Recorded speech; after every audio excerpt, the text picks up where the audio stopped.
What's up, guys? I'm Chad Barnes, and welcome to the channel. Here, it's all about real car talk, from simple fixes to smart driving tips and keeping your ride in top shape. If that sounds good to you, go ahead and give the video a thumbs up. Hit that subscribe button and make sure you watch all the way through. There's a lot of good stuff coming. Let's get to it. It may seem naive today, but when the Opirus debuted, it had high hopes. The 5-meter sedan was given the biggest motors, added a steerable suspension, stuffed with faux wood and sent to the 2003 Geneva Motor Show. It goes without saying that the large car was created with an eye on all markets, including North American, so a year later the sedan went to the U.S. under the name Avanti. In 2006, the car underwent restyling, which added to the front optics in the style of W211 and rear optics in the style of Jaguar XJ, and at the same time slightly changed the suspension and expanded the engine range. In Russia, the car was also offered officially, although it was not a great success, sales even in the best years numbered in hundreds. Global results of the model were also unremarkable, but Koreans still steadfastly produced it until 2011. However, then they decided to leave the name Opirus in the past just in case and further worked with a clean sheet. Well, and today it is interesting to us to look, what was the result of the experiment from 2000? From the point of view of the body, the result is not outstanding. Cars age perceptibly, and the current state depends heavily on how they have been cared for. Of course, the Opirus resists corrosion better than an older Sonata, and there are hardly any outright rotten cars to be found. However, it does not mean that there are no through holes. In the most neglected copies, perforation can be detected with the naked eye, in the lower part of the sills and on the edges of the rear arches.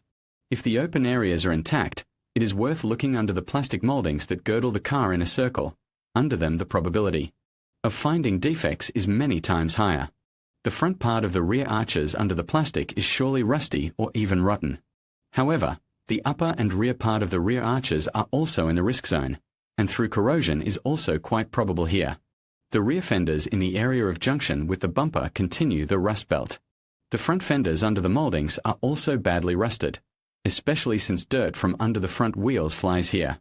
Thresholds, even in the absence of through holes, have pockets of rust, especially in the area of the seam behind the front wheels. The bottoms of the doors do not resist aging so badly, but it is almost always damp under the seal, so the red plaque crawls out from there with time. In the front part in the risk zone is traditionally the edge of the windshield and the hood, but if the hood repainted several times is a norm, corrosion in the seam of the windshield can cause problems. Well, and the trunk lid is worth examining both in the license plate niche and along the bottom edge. There is nothing to say about trifles like muddy fading chrome. The Korean is already more than 10 years old, so numerous stripes. And massive false radiator grille will inevitably require restoration. But the underbody is worth to examine with vigor. It is unlikely that you will find through holes here, but the subframe mounting points may be loose. Another feature that is not expected from an aging Korean is the cost and rarity of body parts. Here it is necessary to remember about the peculiarity of the model. The assortment of non-original parts is very modest, and there are not many cars at the scrapyards. As a result, restoration of Opirus after a slight accident can be almost by an order of magnitude more expensive than for the same consumer Sonata. For example, the hood costs under $30,000, front wings, another $10,000, and even the bumper will have to be bought original for $12,000 to $15,000. And let you not be deceived by double front headlights. In fact, it is a single block, so that you will have to change it completely in case of damage. Prices are also encouraging. If halogen optics can be bought for $15,000, then xenon optics will cost more than $50,000, and there are no analogues here. In general, buying a car under restoration is a doubtful idea.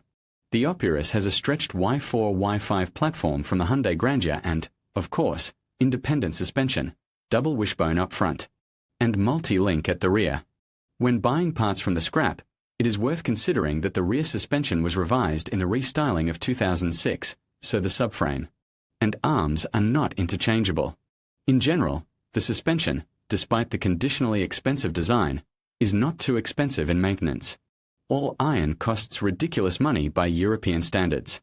The most expensive lever is the lower front lever, which costs $6,000 for the original, and it can be bought for $4,000 to $5,000 non-original.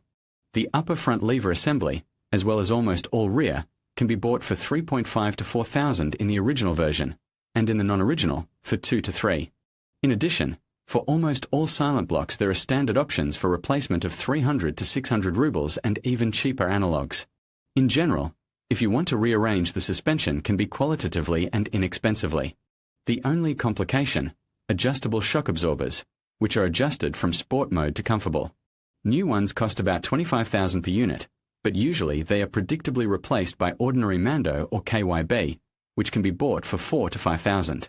By the way, the reason for replacement by statics is often called not only the price, but also inarticulate modes of operation. In comfort, the controlled suspension becomes too inarticulate, and in sport it is too dubious. The brakes on the Opirus are not very small, but they are not outstanding at all. 300mm discs are installed up front, and 283mm unventilated discs are installed at the rear. Mechanisms, of course, are usual, with a floating bracket, except that in front are two piston. Prices for expendables are not frightening, especially taking into account commonality of brakes with more mass grandeur. The front disc can be bought from 5,000, and a decent substitute will cost 4 to 5 at a strange price of the original in 12,000. Pads start from 500 to 700 rubles, and drum pads of the parking brake are also inexpensive, within a couple of thousand. In fact, the parking brake, including cables, and the condition of trunk lines and hoses is worth paying attention to during inspection.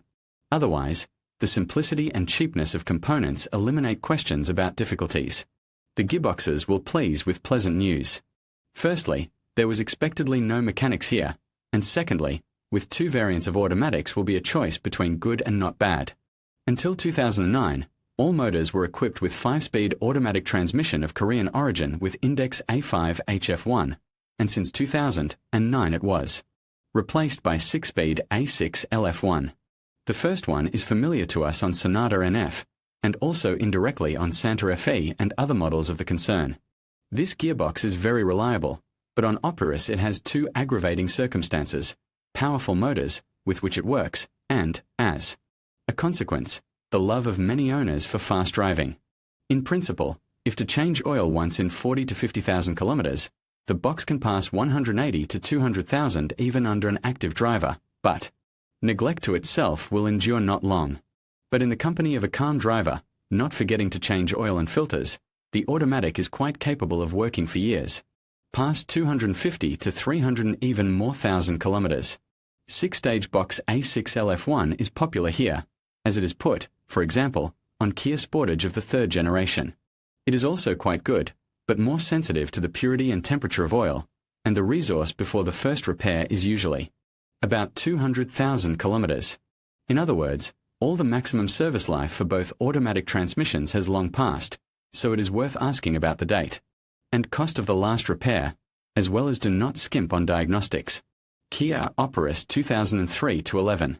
Kia Opirus 2003-11, like this somewhat uncomfortable power of 203 horsepower, is not very hard to hit the pocket, and the technique promises the ability to drive another 100,000 if the motor and gearbox are in good condition well, and those who want to get the freshest car, you can look at restyling sedans.